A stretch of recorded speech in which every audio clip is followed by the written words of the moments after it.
The vast emptiness of space had always made Admiral Sarah Chen feel small, but today was different. Standing on the observation deck of the Galactic Council's primary station, she couldn't help but smile as hundreds of alien diplomats pressed against the reinforced windows, their multiple eyes wide with a mixture of fear and wonder.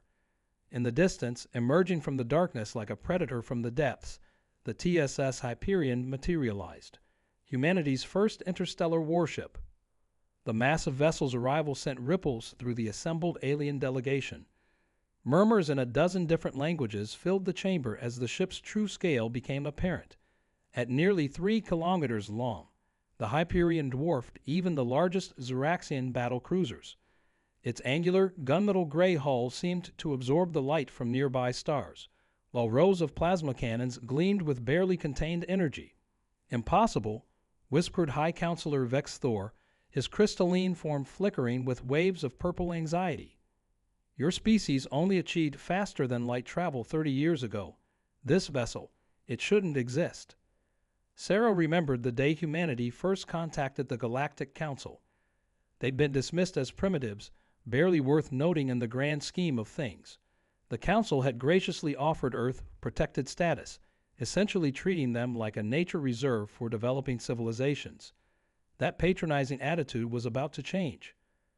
The ship's approach was precisely controlled, each movement deliberate and powerful.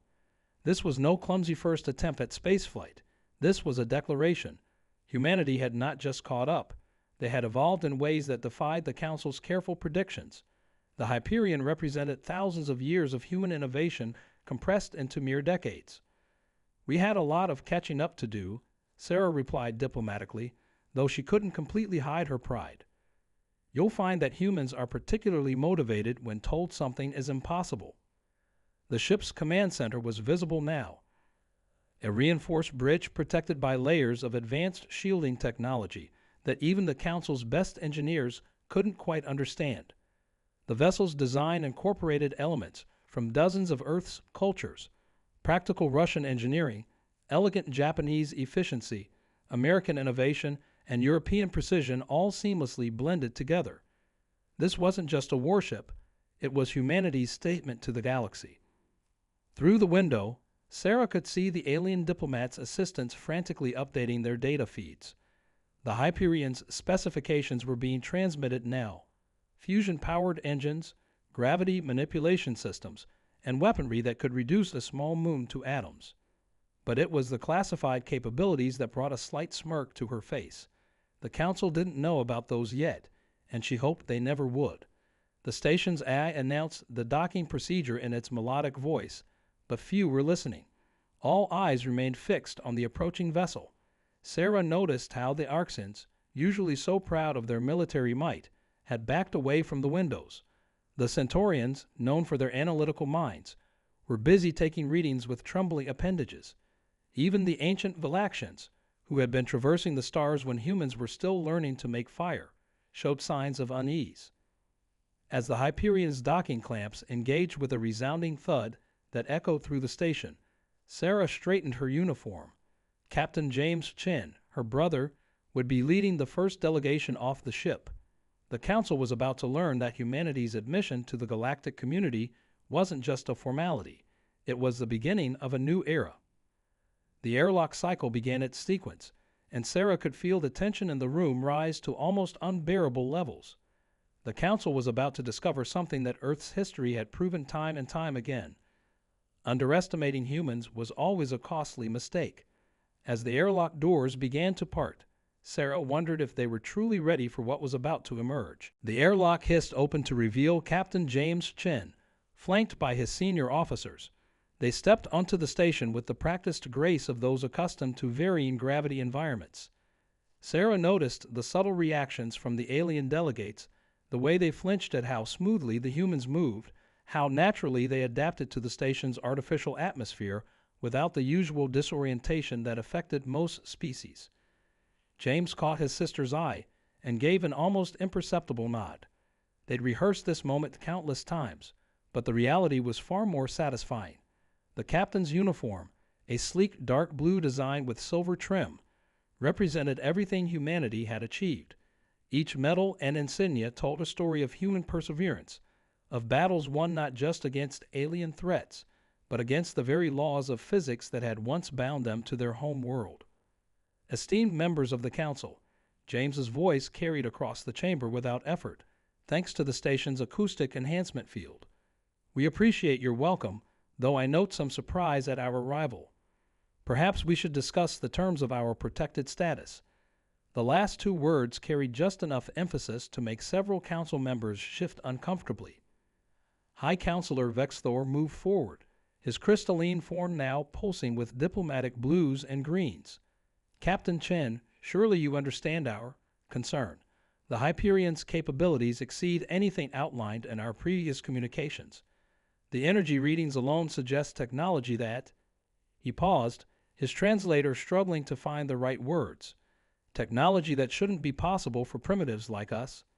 Lieutenant Sofia Rodriguez stepped forward, her dark eyes scanning the room.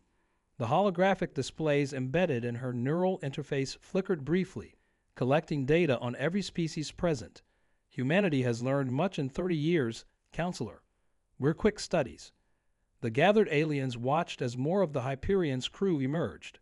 Each officer carried themselves with the same quiet confidence, their movements precise and purposeful. These weren't the awkward explorers the Council had first contacted 3 decades ago. These were the descendants of those who had crossed oceans in wooden ships, who had taken to the skies in machines of their own making, who had reached their moon with computers less powerful than a modern kitchen appliance. The real question, Sarah interjected, moving to stand beside her brother, is whether the Council is prepared to adjust its perspective. Earth is not a nature preserve, and we are not some fascinating specimens to be studied and contained. The Arxen war chief, Tilara, pushed through the crowd, her scales bristling with barely contained agitation. You bring a weapon of war to a diplomatic station, and yet you speak of peace. The Arxen Empire cannot ignore such a display of force. James smiled, the kind of smile that had preceded many of humanity's greatest achievements, and some of its most startling revelations. Chief Tilara, if we wanted to display force, we wouldn't have come in just one ship. The implications of his words rippled through the chamber like a shockwave. Sarah watched as realization dawned on the assembled delegates. The Hyperion wasn't a demonstration of human military might. It was a courtesy call. Through the observation windows, the vast emptiness of space suddenly seemed a little less empty. The advanced sensors of various alien species began detecting unusual distortions in the surrounding space-time fabric. Something was happening out there in the darkness, something that challenged everything the Council thought they knew about humanity's capabilities. Lieutenant Rodriguez's neural interface flashed again, accompanied by the faintest of smiles. The Council had always assumed they were monitoring Earth's progress. They were about to learn just how wrong they'd been about who was watching whom. The station's warning systems activated without warning, bathing the observation deck in crimson light. Holographic displays erupted around them, showing what the Council's sensors had finally detected: 7 more ships, each as massive as the Hyperion, decloaking in perfect formation around the station. The assembled aliens fell into stunned silence as they realized the full scope of humanity's deception. Impossible, Tilara whispered, her warrior's composure cracking. Our sensors should have detected their approach. The energy signatures alone. She trailed off, mandibles clicking in agitation as she studied the readings. Sarah exchanged knowing looks with Lieutenant Rodriguez. The neural interface on the lieutenant's temple pulsed with a subtle blue light as she accessed real-time data from the fleet. The Hyperion isn't our flagship, War Chief Tilara, Rodriguez explained quietly. She's our olive branch. Through the observation windows, the human fleet revealed itself in all its glory. Each vessel represented a different approach to space warfare, a different solution to the same problem. The TSS Athena, with its sleek, organic curves, practically danced through space, its biomechanical hull adapting to the solar winds. The TSS Prometheus, nearly invisible except for the occasional ripple of its quantum shield, defied the known laws of physics. The others, Titan, Aurora, Phoenix, Orion, and Avalon, Each displayed capabilities that the Council's scientists had deemed centuries beyond human achievement. "We did try to tell you," James said, his voice carrying a weight of responsibility rather than threat. 30 years ago, when you classified Earth as a protected world, we attempted to explain something fundamental about humanity." He moved closer to the window, his reflection overlaying the impressive fleet behind him. "We don't evolve linearly." High Counselor Vexthor's crystalline form had shifted to a pale, almost transparent state, a sign of extreme distress among his species. "The Council's predictions, our models, were based on how other species develop," Sarah completed his thought. "But humans don't follow predictable patterns. We leap, we adapt. We take impossible dreams and forge them into reality."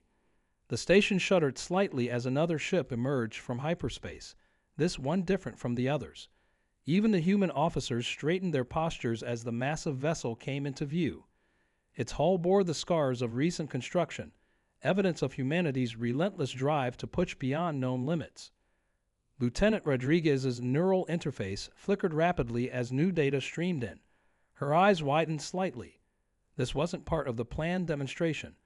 Sarah noticed her brother's subtle hand signal. Things were about to change dramatically. "Captain," Rodriguez's voice carried an edge of urgency, "we're detecting unusual activity from the Nexus arm of the galaxy. Something's coming." The assembled council members turned to their own readouts, their reactions ranging from confusion to outright fear. Whatever was approaching wasn't just unexpected. It was unknown to even the oldest spacefaring races. James Chen's expression hardened as he received the tactical update through his command link. The carefully orchestrated revelation of Earth's fleet had just become something else entirely. Humanity had come to demonstrate their advancement, to secure their place among the stars. Instead, they might have arrived just in time to face something that threatened every species in the galaxy. Sarah watched as her brother issued silent commands through the fleet's neural network. The human ships began moving into defensive positions around the station, their weapons powering up with a soft hum that resonated through the observation deck.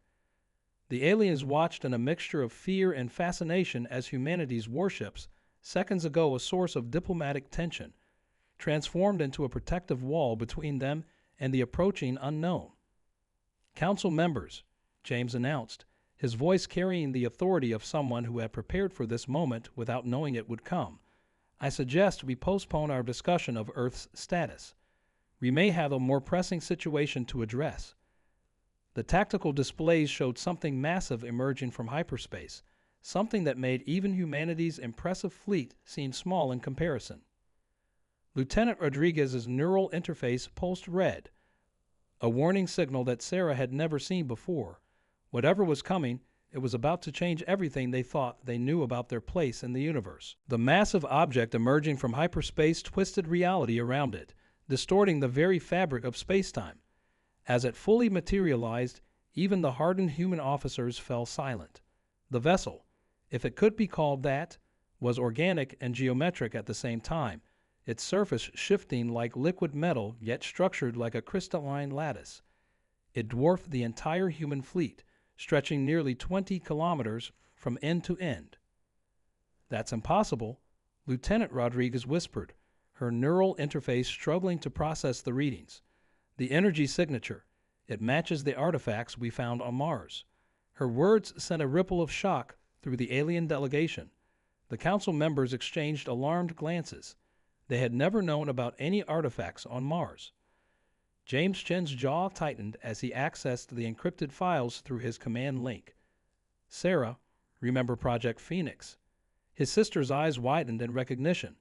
The classified initiative that had accelerated human technological development hadn't been entirely their own work.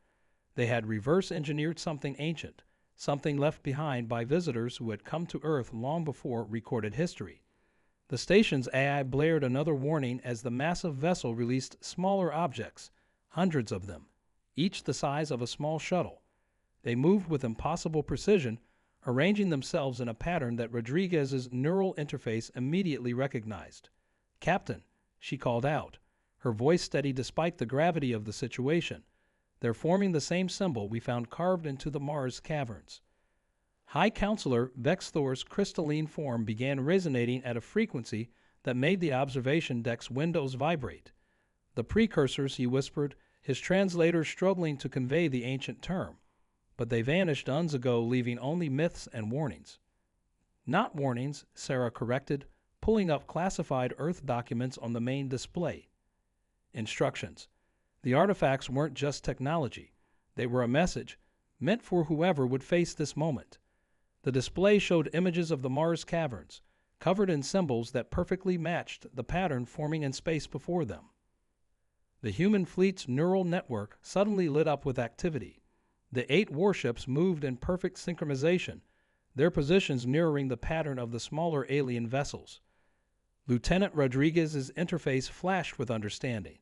The formations weren't random. They were 2 halves of a key, and humanity had unwittingly brought their part of the lock. "All this time," James said, his voice carrying both awe and concern, "we thought we were preparing to prove ourselves to the Council. But we were being prepared for something else entirely. The Hyperion's systems began responding to the ancient pattern, its supposedly human-designed technology resonating with something far older and more powerful." Talaris stepped forward, her warrior's instincts recognizing the gravity of the moment. "Your ships, your advancements, they were guided by these artifacts." The question carried a mix of accusation and dawning understanding. "Not guided," Sarah replied, watching as the massive vessel began to move again. "Tested. Everything humanity achieved, we did on our own. But something was watching, waiting to see if we could solve the puzzle they left behind." The neural interfaces across the human fleet pulsed in unison as new data flooded in, data that had laid dormant in their systems, waiting for this precise moment. The observation deck fell into shadow as the ancient vessel moved into position above the station. Its surface rippled, and a voice filled the chamber, not through speakers or translators, but directly into the minds of everyone present. It spoke in a language that none of them knew, yet all could understand. Lieutenant Rodriguez's neural interface suddenly projected a message that made her blood run cold. The artifacts on Mars hadn't just been a test or a message. They had been a warning about something that threatened not just humanity or the Council, but the very existence of life in the galaxy. The precursors hadn't vanished. They had been running. James Chen looked at his sister, then at the assembled Council members, as the true purpose of humanity's rapid advancement became clear. They hadn't been racing to catch up with the galactic community. They had been racing against time itself. The ancient voice resonated through their minds with a clarity that transcended language. "The seeds we planted have finally bloomed," it said, as images of Earth's history flashed through their collective consciousness, from the first cave paintings to the launch of the Hyperion. Humanity was never meant to be contained. They were meant to be prepared. The massive vessel's surface shifted, revealing what looked like battle scars, evidence of a conflict so ancient it predated the Council itself. Through their neural interfaces, the human officers received a flood of information that made their previous technological achievements seem primitive in comparison. The threat they were about to face had already consumed thousands of galaxies, leaving only void in its wake. "The barrier between dimensions is weakening," Lieutenant Rodriguez announced, her neural interface processing the incoming data. "The precursors didn't just leave us technology. They left us the keys to the last line of defense. The human fleet's seemingly advanced weapons had been designed for this specific moment, each ship carrying a piece of a larger puzzle." Sarah watched as understanding dawned on the Council members' faces. "Your protected status wasn't meant to restrict us," she explained. "It was meant to shield us while we developed. The precursors chose Earth for a reason. They recognized something in humanity that they'd never seen before, our ability to evolve rapidly under pressure." The station's sensors suddenly screamed in alarm. A massive tear in space-time appeared at the edge of the system, dark energy pouring through like a cosmic wound. The void beyond pulsed with malevolent intelligence. The entity that had driven the precursors to flee, now returning to consume another galaxy. Captain James Chen's voice cut through the chaos with commanding clarity. "All ships, initialize the Phoenix Protocol." The human fleet moved into its final formation, their hulls resonating with energy that hadn't been seen in this galaxy for millions of years. The Hyperion's true purpose was finally revealed, not as a warship, but as the linchpin in an ancient defense system. The council chamber erupted in gasps as the human vessels began to transform. Layers of seemingly human technology peeled away, revealing crystalline structures that matched the ancient vessel's architecture. "We didn't just reverse engineer their technology," James explained, his hands dancing over holographic controls that had always been there waiting. "We were the final stage of their plan, the inheritors they'd been searching for across countless species." Lieutenant Rodriguez's neural interface suddenly connected with every piece of technology in the system, human and alien alike. The precursor vessel pulsed with recognition. Humanity had not only solved their puzzles but had improved upon them. "The void entities can't be destroyed," she announced, reading the ancient data, "but they can be sealed away. Forever." Tellera watched in amazement as the human fleet began generating energy fields beyond anything in the Council's understanding. "Your species," she realized, "you were never meant to join our community. You were meant to protect it." The tear in spacetime grew larger, the void entity pushing through with increasing force. But as it did, the combined human fleet, guided by the precursor vessel, began weaving a complex web of energy and matter. The defensive pattern they created wasn't just scientific. It was beautiful, a testament to the marriage of human innovation and ancient wisdom. Now James commanded, and the fleet activated their final protocol. The energy web collapsed inward, creating a cascade of light that burned itself into the memory of every witness. The void entity fought against the containment, its dark tendrils reaching for the station, but the combined power of human determination and precursor technology proved stronger. As the light faded and the cosmic tear sealed, Sarah noticed something remarkable. The precursor vessel was changing, its surface reshaping itself to match the aesthetic of human ships. "We created something new today," the ancient voice spoke one final time. "Not just a defense, but a bridge between past and future." The station's regular lighting returned, revealing the transformed human fleet. Their ships now bore the marks of both human engineering and precursor design, a perfect synthesis of both civilizations. But as the council members began to celebrate their salvation, Lieutenant Rodriguez's neural interface detected one last transmission. A signal, coming from somewhere far beyond the galaxy's edge, carrying a message that made her realize this wasn't an ending. It was a beginning. Lieutenant Rodriguez's hands trembled slightly as she decoded the final transmission. The message wasn't a warning. It was an invitation. Somewhere out there, other civilizations chosen by the precursors were waiting to connect. Earth wasn't just the shield of this galaxy. It was part of an intergalactic network of guardians, each evolved in their own unique way to face the void. The council chamber had transformed from a place of diplomatic tension to something entirely new. High Counselor Vexthor approached Captain Chen, his crystalline form glowing with the deepest shade of respect his species could display. "We owe humanity an apology," he said, his voice carrying the weight of centuries of misconception. "We thought we were protecting a primitive species. Instead, you were protecting us all along." Sarah watched as the combined human precursor fleet settled into a defensive formation around the station. The ships seemed alive now, their surfaces shifting subtly as they adapted to their new hybrid nature. "The real work begins now," she announced, pulling up a galactic map that showed thousands of points of light, other tiers waiting to happen, other galaxies needing protection. "The Hyperion was never meant to be a symbol of war," James said, addressing the assembled aliens. "It was a symbol of humanity's readiness to shoulder a greater responsibility. We didn't build a fleet to conquer the stars. We built it to preserve them." The station's displays showed the void entity, now safely contained, its dark energy transformed into a power source that would help fuel humanity's new mission. Tellera stepped forward, her warrior's pride replaced by genuine admiration.